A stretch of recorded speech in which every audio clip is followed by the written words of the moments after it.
प्यारे विद्यार्थियों, आज हम पाठ एक राष्ट्र निर्माण की चुनौतियां का अगला टॉपिक राष्ट्र निर्माण के मार्ग में आने वाली बाधाओं को दूर करने के उपाय पढ़ेंगे। इसके अलावा हम जो टॉपिक पढ़ेंगे वो है विभाजन की प्रक्रिया व विभाजन से उत्पन्न समस्याएं, विभाजन के परिणाम व राष्ट्र निर्माण की चुनौतियां, नव राष्ट्र के समक्ष उत्पन्न चुनौतियां। तो सबसे पहले हम जो हमारा पहला टॉपिक है राष्ट्र निर्माण के मार्ग में आने वाली बाधाएं को दूर करने के उपाय, उस पर चर्चा करते हैं। कल हमने पढ़ा था राष्ट्र निर्माण के मार्ग में आने वाली बाधाएं। राष्ट्र निर्माण के मार्ग में अनेक बाधाएं हैं। उन बाधाओं को कैसे दूर किया जाए, कौन से उपाय हम अपनाएं कि उन बाधाओं को हम दूर कर सके, उन पर हम चर्चा करेंगे। और उनमें सबसे पहला उपाय है हमारा आर्थिक समानता। राष्ट्र का असमान विकास हुआ है, कुछ क्षेत्र हैं वो ज्यादा विकसित हो जाते हैं तो कुछ क्षेत्र ऐसे हैं जो पिछड़े रह जाते हैं, और जो क्षेत्र पिछड़े रह जाते हैं उन क्षेत्र के निवासियों में अलगाववाद की भावना का विकास हो जाता है, जिससे राष्ट्र निर्माण के सामने एक समस्या पैदा हो जाती है। इसलिए सरकार को चाहिए कि वह देश के प्रत्येक हिस्से का समान विकास करे, देश के हर नागरिक को विकास के अवसर मिले, किसी के को हर व्यक्ति को रोजगार के अवसर मिले और देश आर्थिक रूप से समानता की ओर बढ़े। अगर ऐसा होगा तो किस देश के किसी भी नागरिक के मन में अलगाव या वाद या क्षेत्रवाद की भावना का विकास नहीं होगा और राष्ट्र निर्माण का विकास होगा। दूसरा हमारा है सामाजिक समानता। सामाजिक समानता से हमारा अभिप्राय है कि समाज के प्रत्येक वर्ग, चाहे वह किसी धर्म, जाति या संप्रदाय से संबंध रखता हो, समान विकास हो, किसी भी वर्ग को उपेक्षित महसूस न हो और हर वर्ग सुरक्षित महसूस करे। जैसे कि जो अल्पसंख्यक वर्ग है, जैसे मुस्लिम वर्ग या जैन, बौद्ध, सिख, ईसाई आदि, ये वर्ग अपने आप को राष्ट्र में रहते हुए न ही उपेक्षित महसूस करें और न ही असुरक्षित महसूस करें। इसलिए हमें चाहिए कि समाज का समान सामाजिक विकास हो, प्रत्येक वर्ग के लिए विकास की योजनाएं सरकार लागू करने का कार्य करे और समाज के पिछड़े वर्ग, विशेषकर अनुसूचित जाति, जनजाति व अल्पसंख्यक वर्ग के लिए विशेष योजनाएं सरकार लागू करने का कार्य करे। तीसरा हमारा पॉइंट है प्रशासन में जनता का विश्वास। आमतौर पर देखने को आता है कि जो प्रशासनिक कर्मचारी हैं वो भ्रष्टाचार और बेईमानी में लिप्त हो जाते हैं। वे जनता का समय पर काम न करके उन्हें प्रशासन परेशान करने का कार्य करते हैं। लाल फीताशाही देखने को मिलती है, सरकारी कामकाज में देरी देखने को मिलती है। तो सरकार को चाहिए कि वह सरकारी कर्मचारियों से को ईमानदारी से कार्य करने के लिए प्रेरित करे, उनके वेतन उचित हो और अगर कोई कर्मचारी भ्रष्टाचार या बेईमानी में लिप्त पाया जाता है तो उसके खिलाफ सख्त कार्रवाई की जाए, ताकि देश के नागरिकों में सरकार के प्रति एक अच्छी छवि पैदा हो और देश का प्रत्येक नागरिक अपने आप को सरकार से संबंधित महसूस करे, जुड़ाव महसूस करे। अगला हमारा चौथा है समस्याओं का शीघ्र हल। कई बार क्या होता है कि सरकार का किसी समस्या पर समय पर ध्यान न देने के कारण वे समस्याएं बड़ा गंभीर रूप ले लेती हैं। जैसे कि पंजाब में आतंकवाद की समस्या और पूर्व में अलगाववाद की समस्या।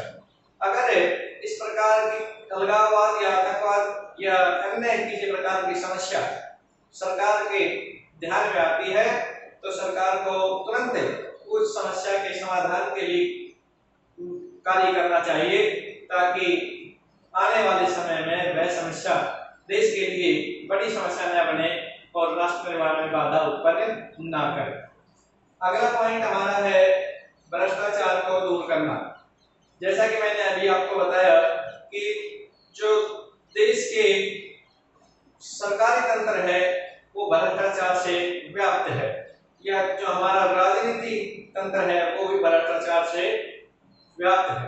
तो सरकार को चाहिए कि देश के विकास के लिए इस भ्रष्टाचार की समाप्ति बहुत जरूरी है, और जब ये भ्रष्टाचार पर अंकुश लगेगा या समाप्त होगा तो देश के नागरिकों के अंदर एक विश्वास पैदा होगा सरकार के प्रति, और देश के नागरिक देश की राष्ट्रीय एकता और देश के विकास के लिए कार्य करना आरंभ करेंगे।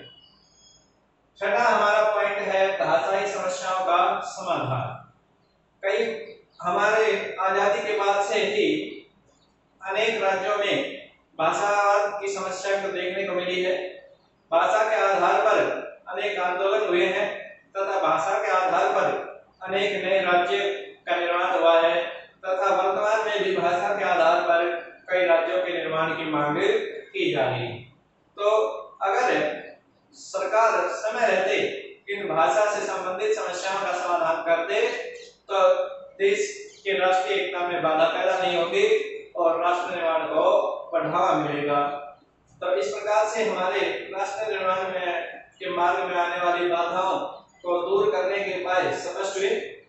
हमारा जो अगला टॉपिक है विभाजन प्रक्रिया व विभाजन से उत्पन्न समस्याएं। जैसा कि आप जानते हैं कि 15 अगस्त 1947 को हम स्वतंत्र हुए, और इससे पहले हम अंग्रेजों के अधीन थे। 15 अगस्त 1947 लगभग 200 वर्षों तक भारत पर अंग्रेजों ने शासन किया और उन्होंने भारत को आर्थिक, सामाजिक और राजनीतिक रूप से शोषित किया। इस और भारत की आर्थिक, राजनीतिक और सामाजिक दुर्दशा के लिए विदेशी शासन जिम्मेवार था। तो कैसे हमारा विभाजन हुआ इसको मैं आपको स्पष्ट करता हूं थोड़ा।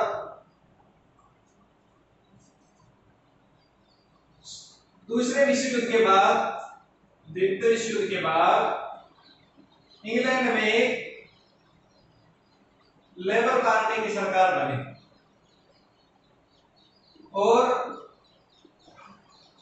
इस लेबर पार्टी की सरकार ने भारत की समस्या का हल करने का विचार किया।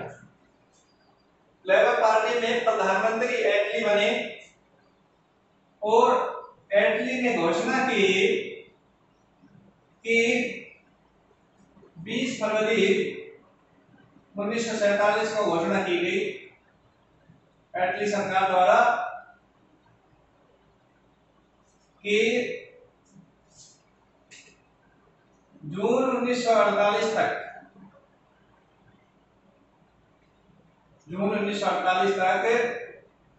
भारत को आजाद कर दिया जाएगा। लेकिन इससे पहले भारत में एक समस्या पैदा हुई। कैबिनेट मिशन के तहत भारत में अंतरिम सरकार का गठन किया गया और यह अंतरिम सरकार 14 अगस्त 1946 को बनी और इस सरकार का नेतृत्व पंडित जवाहरलाल नेहरू को सौंपा गया। इस अंतरिम सरकार के गठन पर मुस्लिम लीग ने सीधी कार्रवाई या जिसे डायरेक्ट एक्शन कहा गया देश में लागू की और इस कार्रवाई के तहत उन राज्यों में जहां मुस्लिम जनसंख्या अधिक थी हिंदुओं को मारना या लूटना चालू कर दिया। इस सीधी कार्रवाई का विशेष तौर पर जिस राज्य में अधिक प्रभाव देखने को मिला वह था बंगाल। बंगाल में मुस्लिमों ने हिंदुओं को मारना और काटना चालू कर दिया। इससे शीघ्र ही पूरे देश में हिंदू मुस्लिम दंगे फैल गए। लेकिन बाद में मोहम्मद अली जिन्ना ने अंतरिम सरकार में शामिल होने का निर्णय लिया और इस सीधी कार्रवाई के परिणाम स्वरूप ब्रिटेन की सरकार ने 20 फरवरी 1947 को यह घोषणा की कि हम जून 1948 तक भारत को आजाद कर देंगे। उन्होंने यह इसलिए किया, उनकी सोच थी कि इससे कांग्रेस और मुस्लिम लीग के बीच समझौता हो जाएगा और जो ये धार्मिक दंगे हैं ये समाप्त हो जाएंगे। लेकिन ऐसा नहीं हो पाया और उसका परिणाम यह हुआ कि ब्रिटिश सरकार को लॉर्ड माउंटबेटन को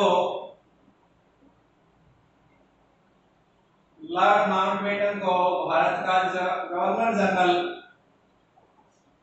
बनाना पड़ा और लॉर्ड माउंटबेटन ने अपनी योजना कांग्रेस के सामने पेश की। यह योजना लॉर्ड माउंटबेटन ने 3 जून 1947 को पेश की और इस योजना के तहत हिंदुस्तान को भारत और पाकिस्तान 2 भागों में बांटना था। यह विभाजन धर्म के आधार पर होता था और इस योजना के तहत ब्रिटिश सरकार ने भारत स्वतंत्रता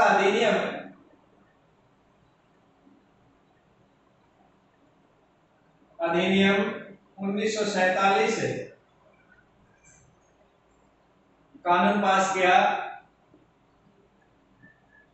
और इस कानून के तहत भारत को या हिंदुस्तान को भारत और पाकिस्तान 2 अधिराज्यों में विभाजित कर दिया और यह विभाजन 15 अगस्त 1947 को कार्य रूप में आया। अर्थात 15 अगस्त 1947 को हिंदुस्तान को 2 भागों में बांटकर भारत और पाकिस्तान नामक 2 देश बनाए गए। इस प्रकार से भारत का विभाजन हुआ और विभाजन के परिणाम स्वरूप भारत के सामने अनेक समस्याएं आई या भारत और पाकिस्तान के सामने अनेक समस्या आई। उन्हें बहुत सी समस्याओं का सामना करना पड़ा।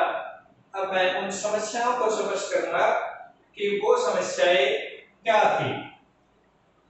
सबसे पहला जो विभाजन के परिणाम स्वरूप जो समस्या आई वो थी भौगोलिक दूरी की समस्या। भारत का विभाजन धर्म के आधार पर किया गया था और उस समय केवल 2 ऐसे राज्य थे जिनमें मुस्लिम धर्म के लोग बहुसंख्यक थे और वो राज्य थे पंजाब और बंगाल। तो इन दोनों राज्यों का विभाजन हुआ और इन दोनों राज्यों के विभाजन से पाकिस्तान बना, क्योंकि पंजाब पश्चिम में था और बंगाल पूर्व में था। इसलिए बंगाल से जो मुस्लिम बहुल क्षेत्र था उसको पूर्वी पाकिस्तान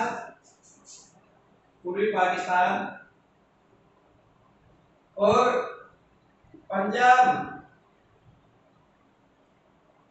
का जो मुस्लिम बहुल क्षेत्र था उसे पश्चिमी पाकिस्तान बनाया गया। इस प्रकार से पाकिस्तान दो भागों में विभाजित था, एक पूर्वी पाकिस्तान और दूसरा पश्चिमी पाकिस्तान, और इन दोनों के बीच लगभग 2000 किलोमीटर की दूरी थी।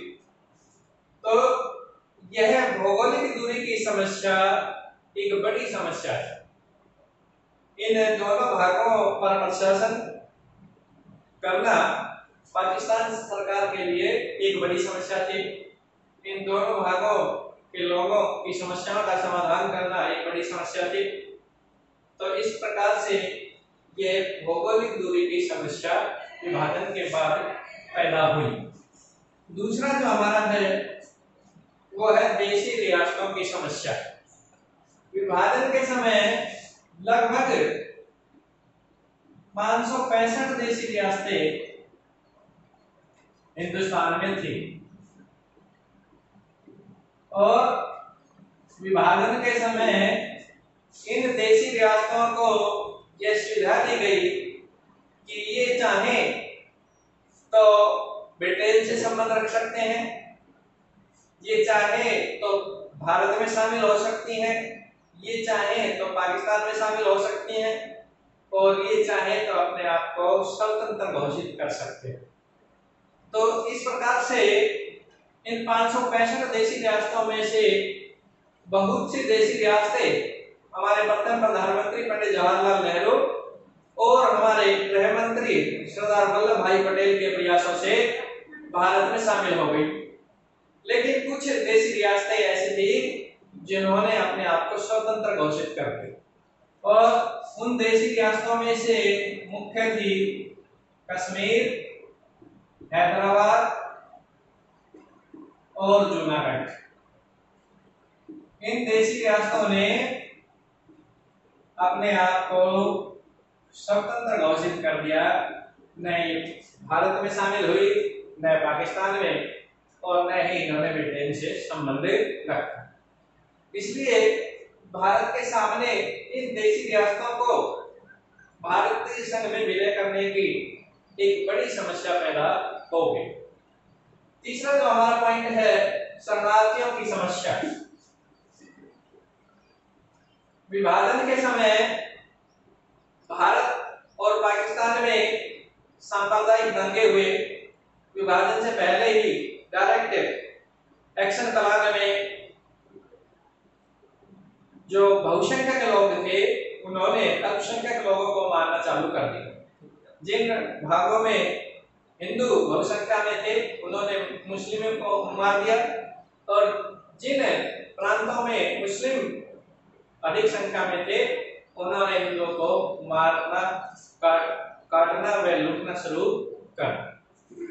इससे पूरे देश में सांप्रदायिक दंगे फैले, और इन सांप्रदायिक दंगों के परिणाम स्वरूप, विभाजन के परिणाम स्वरूप बहुत अधिक मात्रा में लोगों का एक क्षेत्र से दूसरे क्षेत्र में पलायन हो।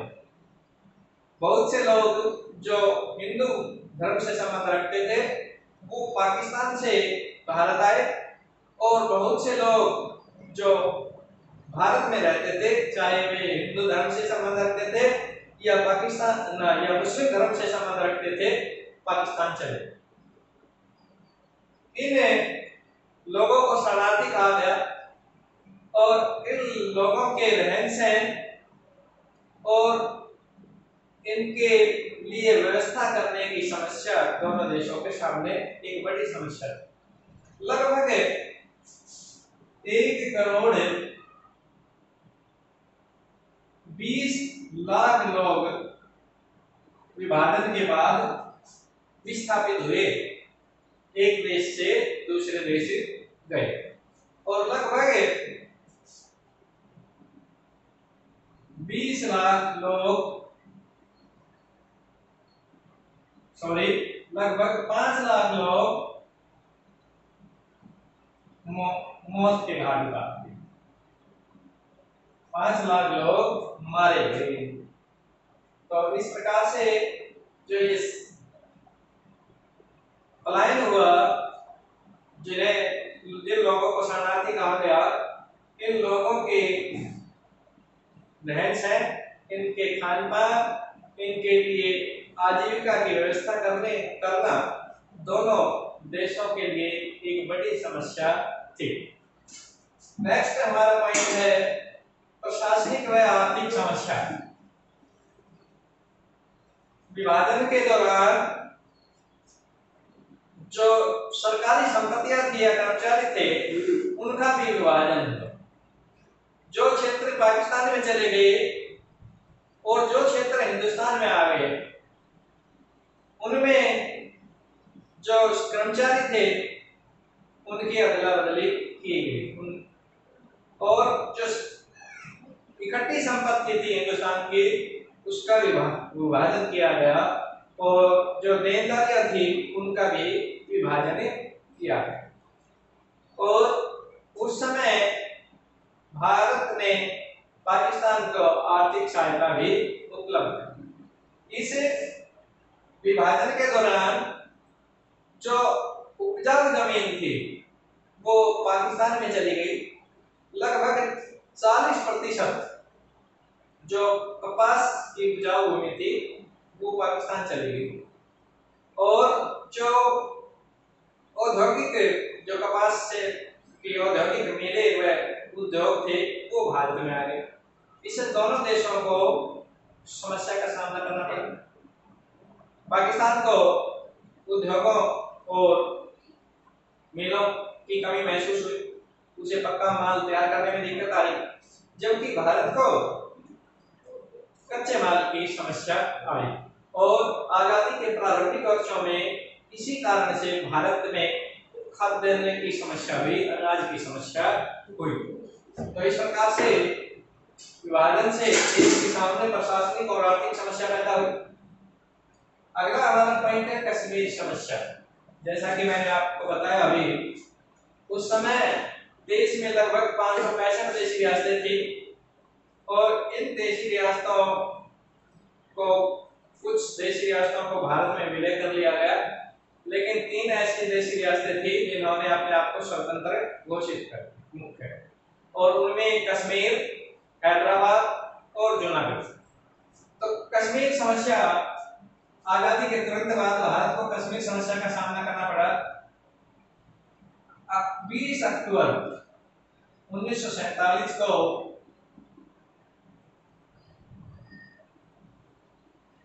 पाकिस्तान के समर्थन से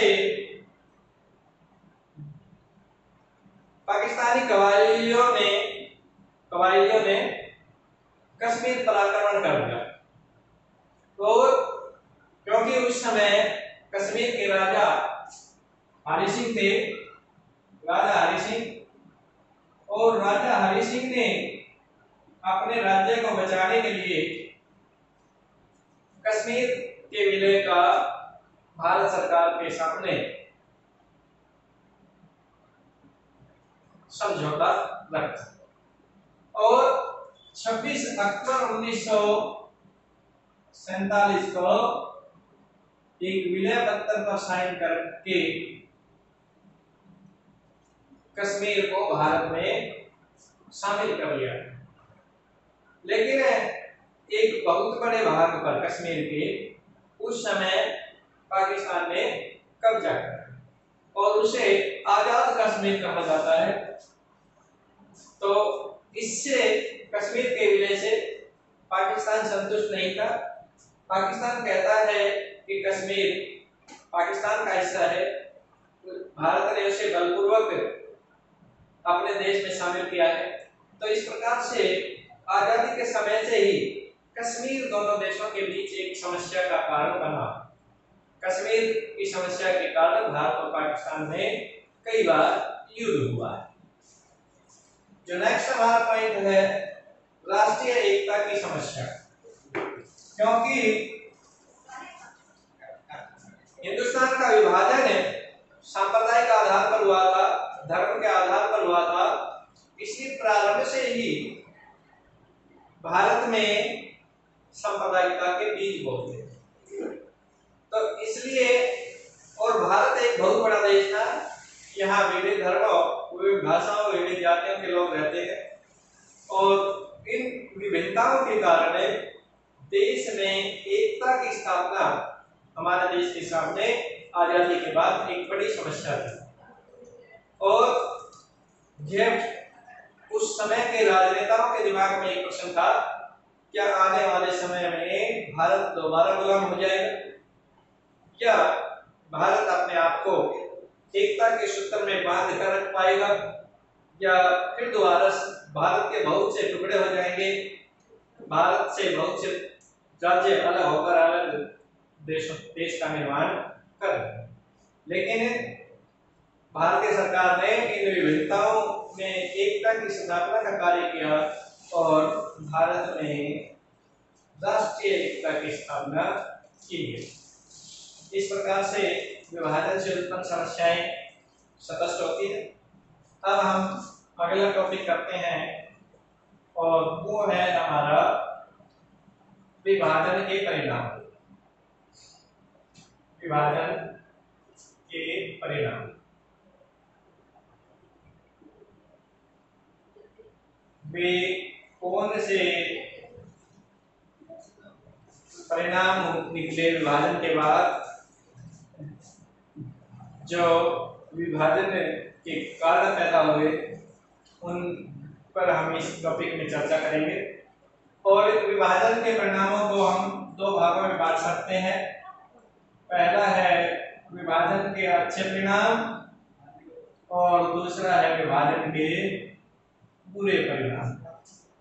कुछ ऐसे परिणाम हुए जो लाभदायक थे, तो कुछ ऐसे परिणाम थे जिनसे देश को समस्या का सामना करना पड़ा। उन दोनों के हम चर्चा करेंगे। तो पहले हम लेते हैं विभाजन के अच्छे परिणाम, क्योंकि विभाजन धर्म के आधार पर हुआ था। इससे विभाजन के बाद प्रशासन को चलाना आसान है। तो सबसे पहला अच्छा परिणाम हमारा क्या हुआ कि विभाजन के बाद देश के प्रशासन को चलाना आसान है।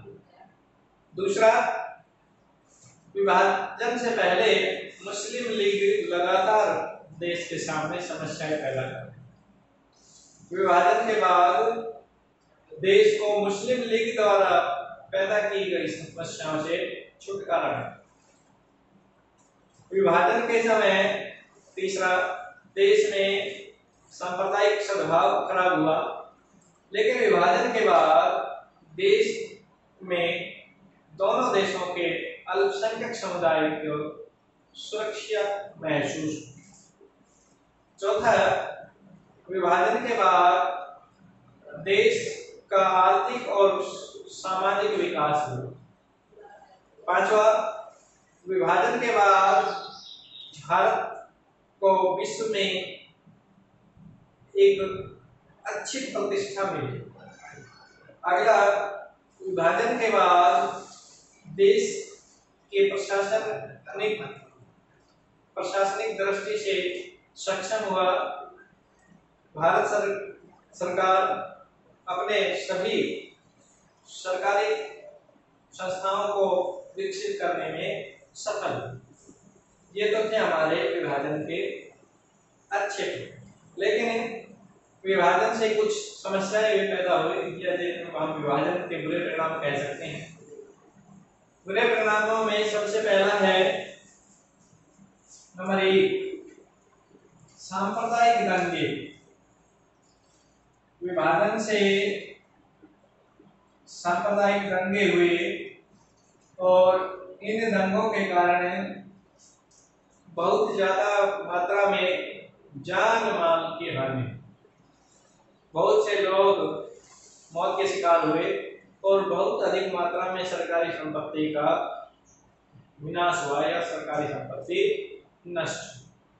दूसरा, विभाजन से सांप्रदायिक सद्भाव की समाप्ति।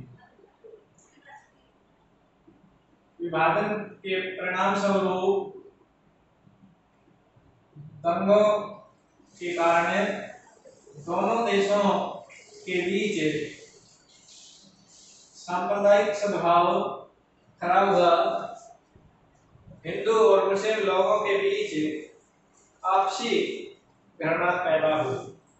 तीसरा, विभाजन से दोनों देशों के संपत्तियों का बंटवारा हुआ और इससे आर्थिक और प्रशासनिक समस्या का सामना करना पड़ा।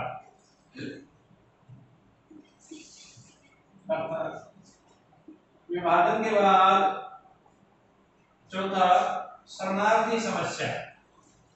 अनेक लोग एक देश से दूसरे देश गए और उन लोगों के रहने, खान पान और रोजगार के लिए दोनों देशों के सामने अनेक समस्याएं पैदा हुई। पांचवा, कश्मीर समस्या। विभाजन के परिणाम स्वरूप भारत और पाकिस्तान के बीच कश्मीर समस्या पैदा हुई, जो आज भी दोनों देशों के बीच विवाद का कारण बनी है। तो इस प्रकार से ये हमारे विभाजन के परिणाम स्पष्ट होते हैं। विभाजन के अच्छे परिणाम और बुरे परिणाम दोनों हमने स्पष्ट किए। अब हम अगला हमारा टॉपिक लेते हैं और वो है नव राष्ट्र या राष्ट्र निर्माण की चुनौती। नव राष्ट्र निर्माण की चुनौतियां। भारत के आजाद होने के बाद उसे किन चुनौतियों का सामना करना पड़ा, वो इस टॉपिक में हम चर्चा करेंगे। सबसे पहला है, ऐसी बहुत सी चुनौतियां भारत के सामने आई जिनका हमने सामना किया, और उनमें सबसे पहला है राष्ट्र को एकता के सूत्र में बांधना। राष्ट्र को एकता के सूत्र में बांधना।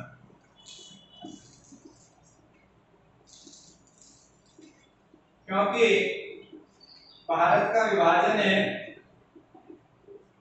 धर्म के आधार पर हुआ था और धर्म के आधार पर दो राष्ट्र अस्तित्व में आए थे। अब आजादी के बाद इन दोनों राष्ट्रों में, इन धर्मों के बीच, दोनों धर्मों के बीच, हिंदू और मुस्लिम के बीच सांप्रदायिक सद्भाव स्थापित करना देश के सामने एक बड़ी चुनौती थी। क्योंकि विभाजन के समय धार्मिक दंगे हुए और धार्मिक दंगों के कारण इन दोनों धर्मों के लोगों के मन में आपसी घृणा पैदा हुई, द्वेष पैदा हुआ। अब उस द्वेष को इन लोगों के मन से निकालना एक बड़ी चुनौती थी। और क्योंकि भारत में अनेक धर्म, संप्रदायों, जातियों, भाषाओं के लोग रहते थे, इन विभिन्नताओं में एकता स्थापित करना नव राष्ट्र के सामने एक बड़ी चुनौती थी। दूसरा हमारा है लोकतंत्र की स्थापना। आजादी के बाद भारत ने संविधान में अपने आप को एक लोकतांत्रिक देश घोषित किया और इस लोकतंत्र को बनाए रखना भारत के लिए एक चुनौती थी। भारत के बुद्धिजीवियों के सामने एक प्रश्न था कि क्या भारत अपने लोकतंत्र को बनाए रख पाएगा? क्या इतने बड़े देश और विभिन्नताओं के देश जो जाति पाति और धर्म के आधार पर बटा हुआ है, लोकतंत्र सफल हो पाएगा? क्या इतनी बड़ी जनसंख्या में भारत में चुनाव कराने संभव हो पाएंगे? क्या इतनी बड़ी जनसंख्या में जो अधिकतर अनपढ़ लोग हैं वो अपने लिए योग्य सरकार का चुनाव कर पाएंगे? इस प्रकार के अनेक प्रश्न हमारे बुद्धिजीवियों के मन में थे। लेकिन आजादी के बाद भारत के नागरिकों ने बड़ी समझदारी से एक योग्य सरकार का चुनाव किया और भारत ने आजादी के बाद वर्तमान तक लोकतंत्र के विकास को आगे बढ़ाया और आज हमारा देश लगातार प्रगति के पथ पर है। तीसरा जो हमारा पॉइंट है वो है समता मूलक समाज की स्थापना। समता मूलक समाज, जैसा कि नाम से ही स्पष्ट है, समता, समानता, एक ऐसे समाज की स्थापना जिसमें समाज के सभी वर्ग समान हो, समानता पर आधारित समाज की स्थापना है। तो आजादी के बाद भारत सरकार के सामने एक ऐसे समाज की स्थापना की चुनौती थी जिसमें सभी वर्ग समान हो, कोई वर्ग किसी दूसरे वर्ग के साथ भेदभाव ना करे, सभी वर्गों के लोगों को रोजगार के समान अवसर मिले और सभी वर्ग देश में अपने आप को सुरक्षित महसूस करे, कोई वर्ग अपने आप को असुरक्षित महसूस ना करे। अल्पसंख्यक वर्गों और पिछड़े वर्गों को विकास के उचित अवसर प्रदान किए जाएं। इस प्रकार से भारत में एक ऐसे समाज की स्थापना की कोशिश की गई जिससे किसी वर्ग विशेष का अहित ना हो, सभी वर्गों को समानता के अवसर मिले और अपने विकास के उचित अवसर मिले। इस प्रकार से हमने नव राष्ट्र निर्माण की चुनौतियों को स्पष्ट किया। प्यारे विद्यार्थियों, आज के हमारे